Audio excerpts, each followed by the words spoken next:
Today, I have a tasty pumpkin dessert that's perfect year-round. My ChefMD approved pumpkin pecan squares. And our food as medicine ingredient today is pumpkin.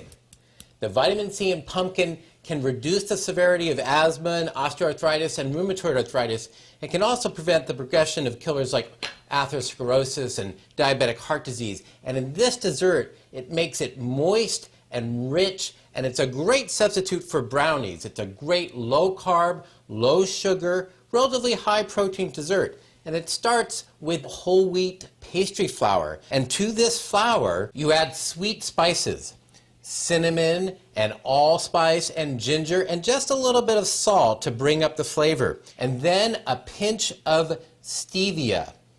And then finally, a little bit, actually a teaspoon each, of baking soda and baking powder, so this will easily rise. Part of the muffin method is whisking together the dry ingredients so that they're well combined. Here you can mix to your heart's content. It won't toughen the pecan squares. Put this to the side for the moment, and then the wet ingredients.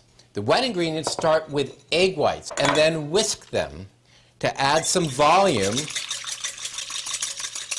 And to that, you add a little coconut milk. And I'm using it here because it gives kind of an exotic flavor to the canned pumpkin, which is next. You want pumpkin that, if you use canned pumpkin, that has only one ingredient, pumpkin. Pumpkin's very rich in carotenoids and vitamin C and vitamin A. Okay. You want to add wet to dry in the muffin method. So you take the dry ingredients and pour the wet ingredients into them. Okay, this is the secret. Do this gently. Just mix until it's barely combined. If it's a little lumpy, that's okay. You don't want to overmix the flour. Just barely combine it. I'm sweeping back and forth to bring the flour in.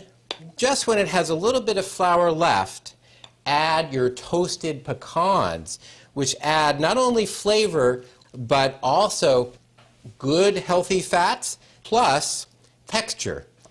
And now, just pour it in a 13 by 9 inch baking pan. You want to bake for about 25 minutes. I'll put it in the oven and grab one that's already done. You want to cut this into about 16 squares. I'm not going to do it because it's hot, and that's not the best time to eat. You want to eat one that's already cool, like this one. Oh man, you can smell the cinnamon, the ginger. These are beautiful and dense. For ChefMD, I'm Dr. John LaPuma. For more easy, healthy recipes and tips, visit Dr. John LaPuma at chefmd.com.